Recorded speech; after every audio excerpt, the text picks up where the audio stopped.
Lubbock doit être à environ 5 heures de route de Dallas. C'est une ville universitaire. Tout le monde se connaît dans le coin. Un livreur a déjà commencé sa journée de travail. Il fait un arrêt dans une supérette ouverte 24 heures sur 24. Le livreur arrive et ne voit personne. Alors il décide d'aller jeter un œil. Mais lorsqu'il regarde derrière le comptoir, l'homme y découvre un bain de sang. Il commence par examiner la femme étendue derrière le comptoir. On lui a tiré dessus. Il y avait du sang partout. La victime était manifestement décédée. Le livreur appelle aussitôt les secours. Les enquêteurs de la brigade criminelle arrivent sur place quelques minutes plus tard. L'homme qui les a appelés est là. Il les attend devant la supérette. Les premiers intervenants s'organisent. L'un des policiers reste auprès du livreur, tandis que ses collègues pénètrent à l'intérieur du magasin. C'était un endroit très fréquenté, à part au lever du jour, quand les rues sont vides. À l'intérieur, il régnait un silence surnaturel. Les secours confirment rapidement le décès. La victime semble n'avoir reçu qu'une seule balle à la gorge. Cet homicide ressemblait à un braquage qui aurait mal tourné. Ils avaient pris des paquets de cigarettes, des friandises et d'autres trucs du même genre. La caisse enregistreuse n'a pas été ouverte. Tout indique que le ou les tueurs sont repartis sans prendre d'argent. Mais qui irait jusqu'à commettre un meurtre pour des friandises et des cigarettes? Et pourquoi? C'était un crime absurde. Perdre la vie pour quelque chose d'aussi insignifiant, ça rendait les choses encore plus tragiques. La police va bientôt découvrir que cette affaire tourne autour d'une jeune fille influençable qui a mis de côté son propre intérêt par amour pour un homme. Victoria Harris a 17 ans. Elle vit à Weatherford, au Texas, dans une famille unie qui l'aime tendrement. Victoria avait toujours le sourire aux lèvres. Elle n'avait pas peur de se montrer telle qu'elle était, même quand elle échouait. Et quand quelque chose lui tenait à cœur, elle ne renonçait jamais. Victoria a placé la barre très haut pour ses frères et sœurs. Petite, c'était une élève très studieuse. Elle n'avait que des bonnes notes. C'était une enfant modèle, une fille sérieuse. L'adolescente semble promise à un bel avenir et ses parents se montrent exigeants. On était intransigeants concernant le respect des règles. Après l'école, les enfants faisaient leurs devoirs et s'acquittaient des tâches ménagères. Mes parents accordaient beaucoup d'importance aux études, parce qu'eux-mêmes en avaient été privés. Ils étaient très stricts. Mais en terminale, Victoria n'a plus envie de jouer les petites filles modèles. Elle commence à se rebeller contre ses parents. Mes amis sortaient. Ils s'amusaient et faisaient des choses qui nous étaient interdites. Victoria a commencé à tester les limites et à enfreindre les règles. Elle devenait complètement incontrôlable.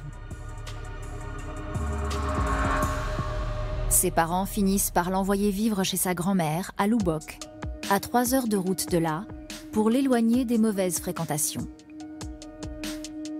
Ma belle-mère nous a dit « Je pense que Victoria serait mieux à Lubbock avec moi. » Nous, on ne savait plus par quel bout la prendre. On a décidé de l'envoyer là-bas et de laisser faire sa grand-mère. Victoria et moi, nous étions très proches. Ils se sont dit que les choses se passeraient peut-être un peu mieux avec moi, parce qu'elle m'aimait énormément. Très vite, la jeune fille semble rentrer dans le droit chemin. Tout allait bien. Elle a presque tout de suite trouvé du boulot. Elle travaillait à mi-temps dans un restaurant.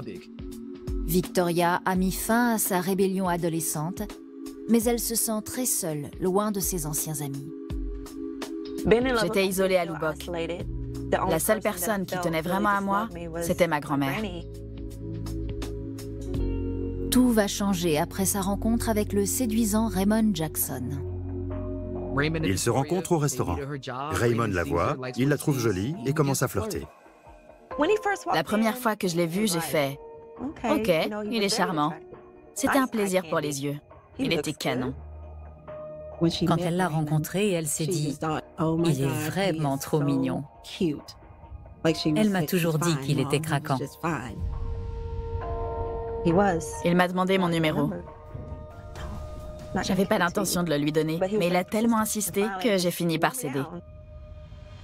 Dans les jours qui suivent, Victoria et Raymond passent tout leur temps libre ensemble. C'est le début d'une grande amitié. Nos premières conversations étaient incroyables. Il m'écoutait.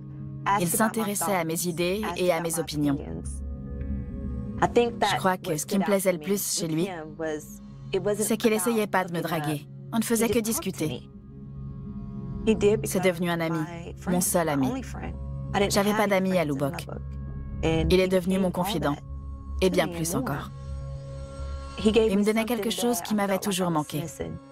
Au bout de quelques semaines, l'amitié cède rapidement la place à la passion. Victoria était très amoureuse de Raymond. Chez les adolescents, il n'y a pas de demi-mesure. Et Victoria voulait lui prouver son amour. Elle voulait s'engager. Elle était raide dingue de lui. On s'aimait. J'avais vraiment l'impression que Ray était mon âme sœur. Et au bout du compte, je me suis entièrement donnée à lui. Raymond n'a pas eu une vie facile. Mais pour Victoria, ce passé tumultueux le rend encore plus attachant. Il avait grandi dans la rue, livré à lui-même depuis l'âge de 12 ans. Aux alentours de 15 ans, il a purgé une peine dans une prison pour mineurs. Plus il s'ouvrait à moi au sujet des magouilles qu'il avait dû faire pour survivre dans la rue, et plus je voulais l'aimer et être là pour lui. Victoria s'est sans doute mis en tête qu'elle allait sauver Raymond.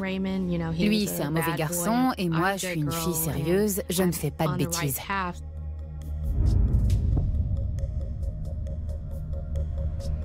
Elle recommence à braver les interdits pour pouvoir passer tout son temps avec lui. Victoria et Raymond faisaient preuve d'imagination pour se voir le plus souvent possible. Ma grand-mère n'approuvait pas. Mais c'était Ray. Je voulais rien entendre. Dès que sa grand-mère partait se coucher, Victoria ouvrait la porte à Raymond. Il habitait pratiquement là-bas. Victoria estime que Raymond l'a sauvée de la solitude. Et même s'il est parfois un peu brusque, il lui apporte exactement ce qu'elle recherche. Mais cet amour va bientôt être mis à l'épreuve, repoussant la jeune fille dans ses derniers retranchements. Victoria a toujours été attirée par les mauvais garçons. Mon père me disait toujours, « Victoria, tu es qui tu fréquentes. » Quand j'y repense aujourd'hui, je me dis que c'est ce qui m'est arrivé avec Ray. 3 août 2004. La police de Lubbock intervient dans une supérette où une employée a été tuée. On avait été appelé pour un homicide par arme à feu. La victime s'appelle Patricia Garcia. Elle est âgée de 47 ans. Lorsqu'ils appellent ses proches pour leur apprendre la terrible nouvelle, les enquêteurs découvrent qu'elle avait 4 enfants et 5 petits-enfants. Ils étaient effondrés. Tout le monde décrivait Patricia comme quelqu'un de gentil et d'attentionné. Elle travaillait de nuit pour nourrir sa famille et essayait de joindre les deux bouts. Très vite, les policiers repèrent une caméra de vidéosurveillance située juste au-dessus de la scène de crime. Nous avons aussitôt entrepris de récupérer la bande pour voir ce qu'il y avait dessus. L'enquête va révéler une affaire beaucoup plus complexe qu'un simple braquage qui aurait mal tourné. On a fini par comprendre que cette affaire était liée à une histoire d'amour. Une loyauté mal placée peut s'avérer très dangereuse.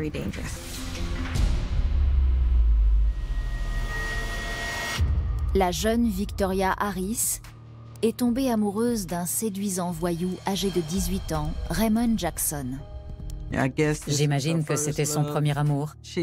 Elle était folle de ce garçon, elle aimait son style. Raymond avait commencé à mal tourner à un très jeune âge. Il vivait dans la rue. Victoria ne s'intéresse pas au passé de Raymond. Elle ne pense qu'à leur avenir. J'avais fait de lui tout mon univers. C'est sur lui que je me reposais. C'est de lui que je dépendais. Elle est loin d'imaginer que ce dévouement aveugle va la conduire à sa perte. C'était toxique. Mais je l'aimais sincèrement.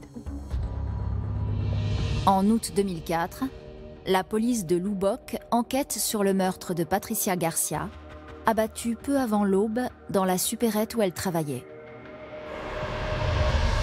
Le système de vidéosurveillance montrera peut-être qui a pressé la détente. J'ai vu beaucoup d'affaires résolues dans les 24 heures grâce à ces caméras. Dès le lendemain, les enquêteurs récupèrent la bande et la visionnent au poste de police. Sur les images, le magasin est vide. Soudain, la porte s'ouvre et deux agresseurs dissimulés par des capuches et des bandanas entrent armés d'un fusil à pompe. On les voit s'approcher du comptoir où aurait dû se trouver l'employé. Il y a un mouvement, un coup de feu, et on les voit sortir en courant. Ça nous a confirmé qu'il s'agissait bien d'un braquage qui avait mal tourné. La vidéo ne révèle presque rien sur l'identité des meurtriers, mais un détail attire l'attention de Doug Sutton. L'un d'entre eux portait une sorte de sac à main. Un sac de forme ovale facilement identifiable. Il était assez particulier. Je l'ai tout de suite remarqué. Je me suis dit, peut-être que je le reverrai un jour quelque part. Les autorités diffusent la vidéo en promettant 25 000 $ de récompense pour toute information qui permettra de résoudre l'affaire. Tous les gens qui pensaient avoir identifié un suspect ont commencé à nous appeler. La plupart de ces pistes ne mènent nulle part. Mais 5 mois plus tard, la police reçoit un appel anonyme qui va peut-être enfin la conduire jusqu'au coupable. On a eu un tuyau très prometteur. Notre suspect était un certain Raymond Jackson. Quelqu'un l'avait entendu dire des choses dans une fête. D'après l'informateur, Raymond aurait tenu ce soir-là des propos pour le moins inquiétants. Raymond racontait à tout le monde comment il avait tué quelqu'un dans une supérette. Il voulait braquer le magasin, l'employé avait surgi en hurlant, le coup était parti et il l'avait tué. L'informateur a dit que Raymond ne semblait éprouver aucun remords. Lorsqu'ils entendent ce nom, les enquêteurs comprennent à qui ils ont affaire. Raymond Jackson était déjà bien connu des services de police. Il avait une réputation de dur à cuire. Il ne fallait pas lui chercher des crosses. Après avoir raccroché, les policiers découvrent que Raymond Jackson a un casier et qu'il est déjà dans le système informatique. Ils comparent alors le tireur sur la vidéo aux photos de l'identité judiciaire. Un bandana dissimulait le visage du tireur, mais il faisait la même taille et la même corpulence que Raymond. Le suspect est aussitôt interpellé pour être interrogé au poste. Il apparaît très vite qu'il ne prend pas la situation au sérieux. La première fois qu'on a entendu Raymond Jackson, il était très nonchalant, très désinvolte, l'air de s'ennuyer, à tel point que j'ai trouvé ça louche. Les enquêteurs lui parlent du meurtre. Il a nié toute implication. Il n'a pas fourni d'aveu ni aucun indice supplémentaire. Faute de preuves solides, la police est obligée de relâcher Raymond. C'est dur de relâcher quelqu'un qu'on sait presque certainement coupable. Les enquêteurs se remettent au travail. Ils sont convaincus de tenir le tueur, mais ils savent que Raymond n'a pas agi seul. Il y avait un autre homme pendant le braquage. Et ils soupçonnaient un troisième complice d'avoir joué les chauffeurs. En fouillant son compte sur les réseaux sociaux, ils découvrent que Raymond a une petite amie, une adolescente nommée Victoria Harris. Le nom de Victoria est sorti. Il était associé à celui de Raymond parce qu'ils étaient en couple. Ils rendent visite à la jeune fille chez sa grand-mère. La première fois que j'ai vu Victoria Harris, je l'ai trouvée polie et respectueuse. Sa relation avec Raymond Jackson nous a étonnés. C'était plutôt une fille sérieuse. Les policiers lui expliquent qu'ils ne sont pas là pour l'arrêter, mais pour obtenir des informations. On a joué carte sur table. On lui a dit que Raymond était un suspect dans notre affaire et qu'il risquait la peine de mort. Elle a affirmé que Raymond n'avait rien à voir avec cette histoire et qu'il était avec elle cette nuit-là. Selon elle, Raymond serait incapable de commettre un meurtre. Mais Doug Sutton aperçoit quelque chose dans la pièce qui lui confirme qu'ils sont sur la bonne voie. En regardant sur le côté, j'ai vu un sac de forme ovale. J'ai aussitôt reconnu celui de la vidéo. Il avertit alors discrètement son partenaire. Je lui ai fait un signe de tête, il s'est retourné et il a vu la même chose. Les deux hommes interrogent Victoria au sujet du sac. Elle dit que c'est un cadeau et qu'elle ne sait rien concernant le braquage. Victoria s'efforçait de rester impassible et de garder son calme, mais on savait très bien qu'elle nous mentait. Je ne voulais pas assumer. J'essayais de ne rien dire, mais j'étais terrifiée. Victoria en sait manifestement plus qu'elle ne le dit. Mais jusqu'où ira-t-elle pour protéger son homme? Il voyait bien qu'elle essayait de couvrir son petit ami. Aux yeux de Victoria, rien ne comptait plus que sa relation avec Raymond. C'est ce qui comptait le plus à ses yeux. Elle était prête à tout pour la protéger. La vie de Victoria a changé, brutalement. Janvier 2005, 5 mois après le braquage qui a coûté la vie à Patricia Garcia, les policiers chargés de l'enquête interrogent Victoria Harris au sujet de son petit ami Raymond Jackson. Malgré ses dénégations, il repère un sac à main qui semble identique à celui des images de vidéosurveillance. On lui a demandé d'où il venait et comment elle se l'était procuré. Victoria répond qu'il s'agit d'un cadeau. Les deux hommes ne sont pas convaincus. Mais ils ne peuvent pas saisir le sac. On est aussitôt allé chercher une commission rogatoire pour faire une perquisition. Mais le temps qu'on revienne, le sac n'était plus là. Il avait disparu. Désormais, il ne fait plus aucun doute que Raymond et Victoria sont tous les deux impliqués dans le braquage. Au cours des 2 mois qui suivent, d'autres témoins anonymes disent avoir entendu Raymond se vanter du meurtre. On a pu monter un dossier à partir de ces témoignages qui rapportaient directement les propos tenus par Raymond Jackson. Et on a obtenu un mandat d'arrêt contre lui et contre Victoria. Le 9 mars 2005, 2 mois après leur première audition par la police, Victoria et Raymond sont arrêtés. Victoria avait 18 ans à l'époque. Elle pensait que tout finirait bien, comme dans les contes de fées. La réalité l'a rattrapée quand elle s'est fait arrêter. J'avais perdu ma propre identité. Je ne savais plus qui était Victoria. Toute ma vie était partie en fumée. La nouvelle de son arrestation fait à sa famille l'effet d'une bombe. Je n'arrivais pas à y croire. Non, pas ma fille, ce n'est pas possible.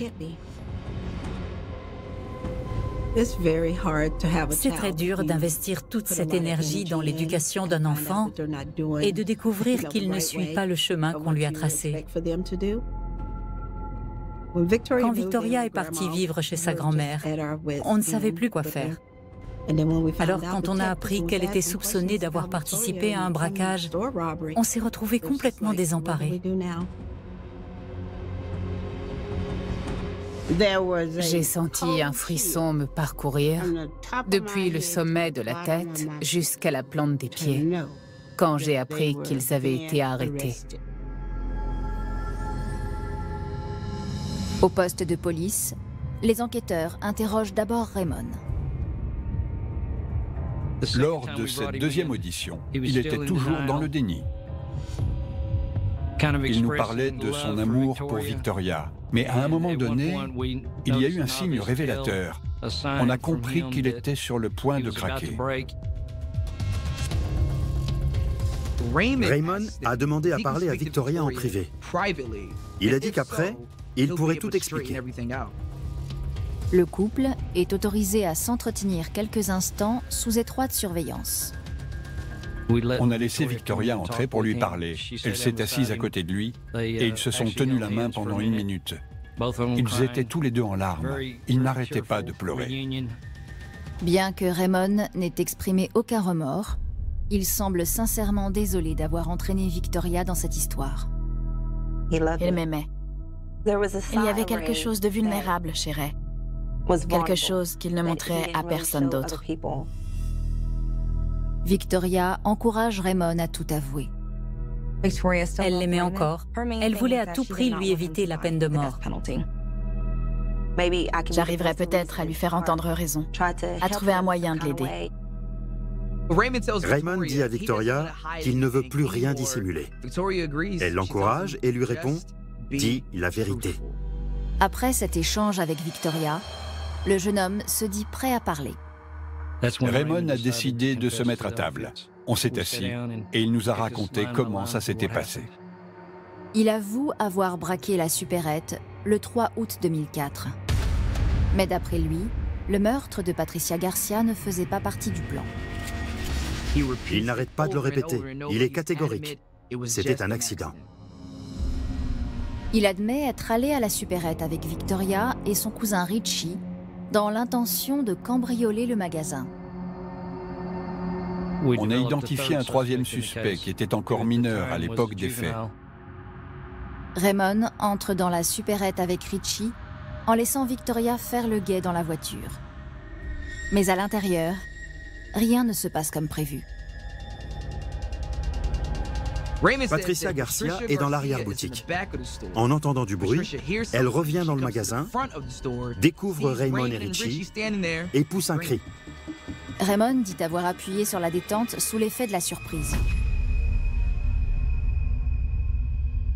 Affolés, les deux garçons s'enfuient sans même prendre le temps de vider la caisse. Le mineur était en panique. Raymond a simplement dit « J'ai peut-être bien tué la caissière sans le faire exprès. » Ce sont ses propres mots. « Peut-être bien. » Victoria s'est écriée « Quoi ?»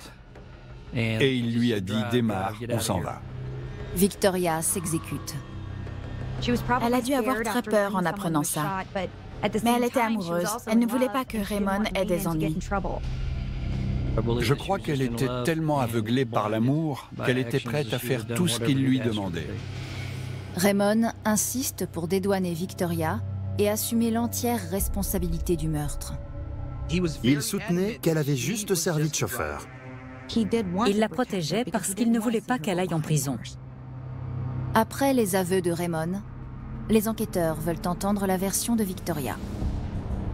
Mais il leur apparaît très vite que l'adolescente ne mesure absolument pas la gravité de ses actes. Le chauffeur est aussi coupable que la personne qui presse la détente. Je n'imaginais pas que Ray puisse m'attirer des ennuis. Je l'ai appris à mes dépens et je le regrette amèrement. 9 mars 2005, Lubbock, Texas. Raymond Jackson, 18 ans, avoue avoir abattu Patricia Garcia dans la supérette où elle travaillait. Mais d'après lui, c'était un accident. La police interroge à présent sa petite amie, soupçonnée d'avoir joué les chauffeurs. Tout le monde la décrivait comme une fille sérieuse. Elle ne savait pas où elle mettait les pieds avec Raymond. Le récit de Victoria Harris corrobore celui de son petit copain. Mais les enquêteurs ont la nette impression qu'elle sous-estime sa culpabilité. Elle était encore très naïve. Elle n'a peut-être pas compris que cette affaire pouvait lui valoir une condamnation pour meurtre. Elle a coopéré pour lui éviter la peine capitale.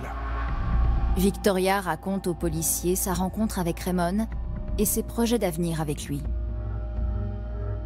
Elle voulait l'aider à sortir de la rue et passer le reste de sa vie avec lui.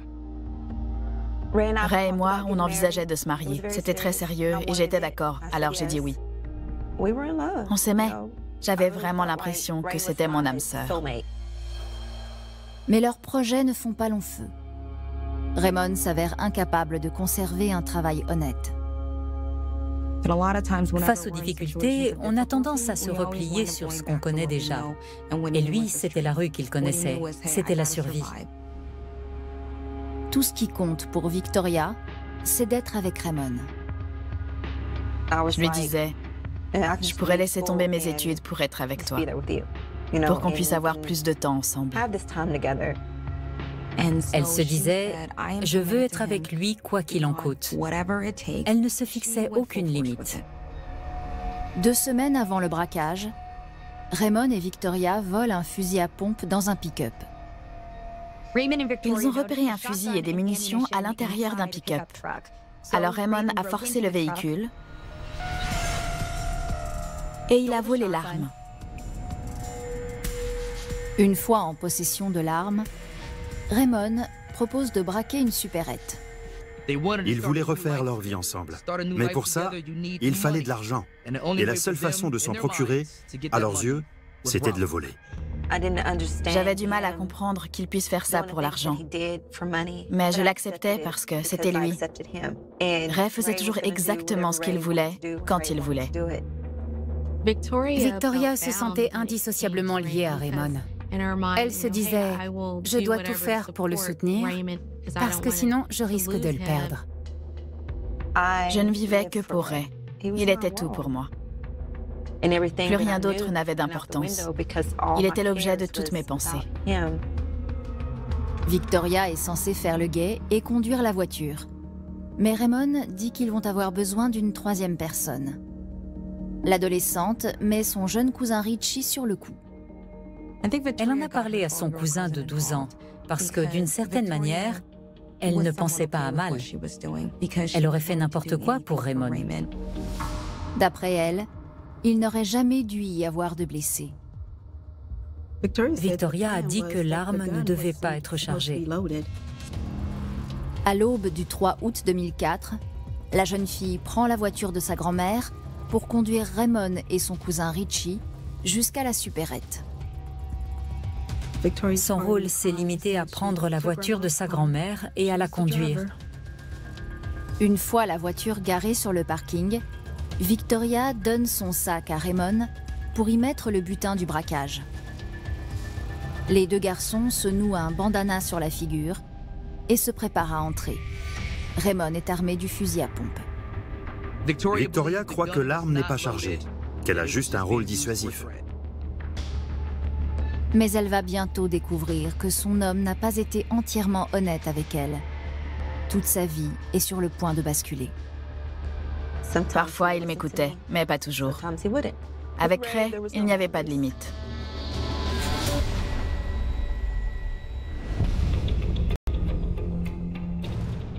Mars 2005, Lubbock, Texas. La police interroge Victoria Harris, une jeune fille de 18 ans soupçonnée d'avoir servi de chauffeur au meurtrier de Patricia Garcia. Elle était censée rester dans la voiture pendant que Raymond et son cousin braquaient la supérette. D'après elle, il ne devait pas y avoir de blessés. Victoria lui a dit, si tu tiens à prendre le fusil pour faire peur à la caissière, retire les balles. Il n'a pas écouté. Parfois, il m'écoutait, mais pas toujours. Avec Ray, il n'y avait pas de limite. Ça pouvait vite dégénérer. Elle entend un coup de feu et voit ensuite Raymond et Richie sortir en courant, les mains presque vides. Ils ne sont pas restés à l'intérieur plus de 30 secondes. Il a dit, je lui ai tiré dessus, je lui ai tiré dessus. Tu as fait quoi? Je lui ai tiré dessus, je te dis. Et elle, mais je croyais que le fusil n'était pas chargé. Il a répondu, j'avais peur qu'ils aient un flingue, alors je l'ai chargé. Raymond ordonne à Victoria de démarrer. La vie de Victoria a brusquement basculé après le meurtre. Quand il est revenu dans la voiture avec elle et qu'il lui a raconté ce qui s'était passé, elle savait que c'était mal. Elle était terrifiée, mais elle se disait aussi, je ne peux pas le lâcher. Je l'ai regardé en pensant, je suis mouillée jusqu'au cou. Comment je vais m'en sortir? Je savais que j'avais pas été élevée comme ça. Victoria fait un choix. Elle appuie sur l'accélérateur et quitte les lieux.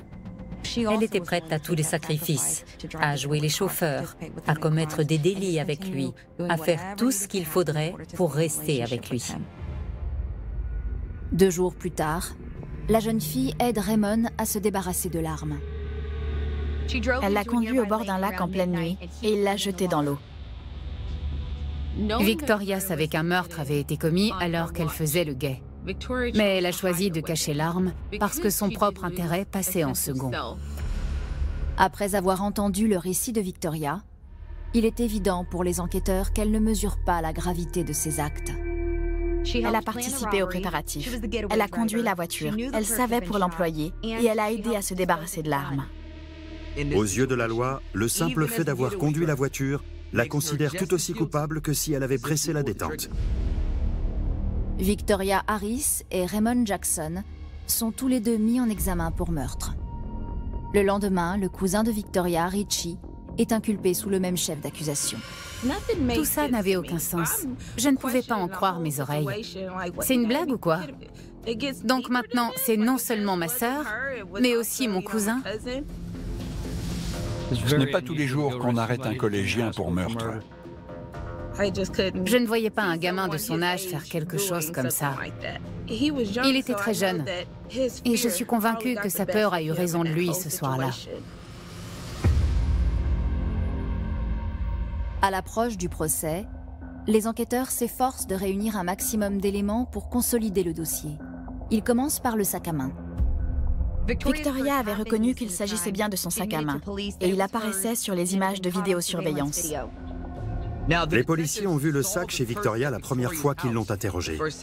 Mais quand ils sont revenus avec une commission rogatoire, il n'était plus là. Ils ont beau interroger la famille de Victoria, le sac à main semble s'être évanoui dans la nature. On n'a jamais réussi à remettre la main dessus. Il avait disparu. Personne ne savait ce qu'il était devenu.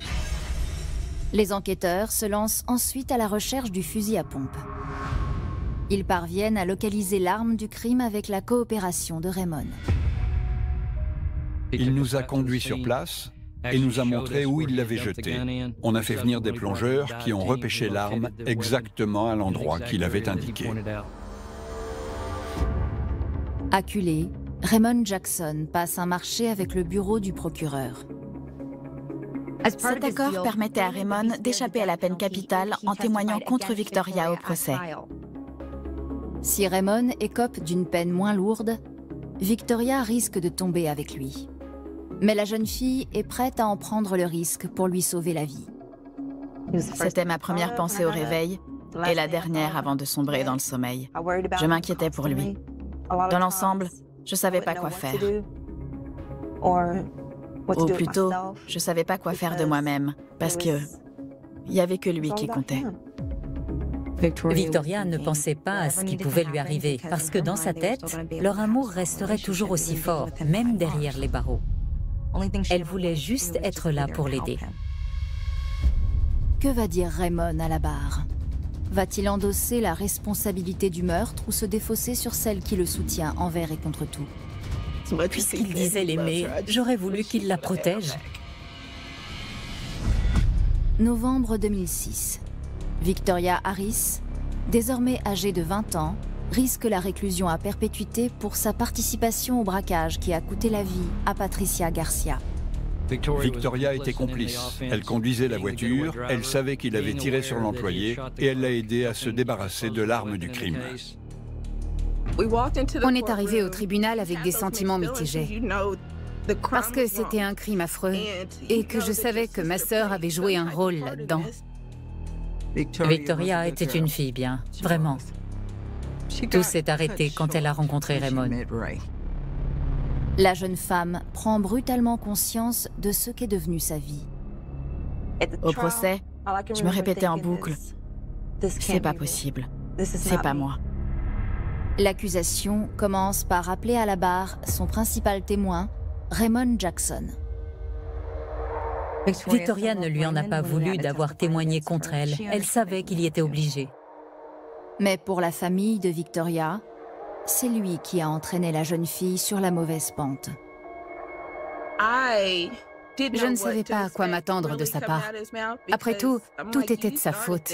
Il n'avait qu'à dire « j'ai agi seule, elle n'a rien fait ». Et ce serait fini. Raymond Jackson dit au juré que Victoria a participé à chaque étape du braquage. Raymond a témoigné contre Victoria. À la barre, il a déclaré qu'elle avait activement participé en tant que chauffeur et qu'elle l'avait aidé à se débarrasser de l'arme du crime. En gros, elle était impliquée à 100% du début à la fin. J'étais vraiment furieuse. Je me disais, c'est quand même toi qui as pressé la détente. C'est toi qui as tué cette femme. Puisqu'il disait l'aimer, j'aurais voulu qu'il la protège. Sans nier son rôle dans le braquage, les avocats de Victoria assurent qu'elle n'est pas coupable de meurtre. La défense soutenait qu'elle n'avait pas l'intention de tuer qui que ce soit et mettait tout sur le dos de Raymond. J'avais envie de crier « Elle n'est pas comme ça ». Après 2 jours de procès, les jurés se retirent pour délibérer et parviennent à un verdict moins de 3 heures plus tard. Victoria Harris est reconnue coupable de meurtre aggravé. Quand le juge a annoncé la sentence, ils ont dit que c'est ce que j'étais, mais c'est pas vrai. C'est pas ce que je suis. Victoria Harris et Raymond Jackson ont tous les deux été condamnés à la réclusion à perpétuité pour le meurtre de Patricia Garcia. Ils ne pourront pas demander de libération conditionnelle avant 2045. Victoria a sa part de responsabilité, punissez-la mais ne lui prenez pas sa vie.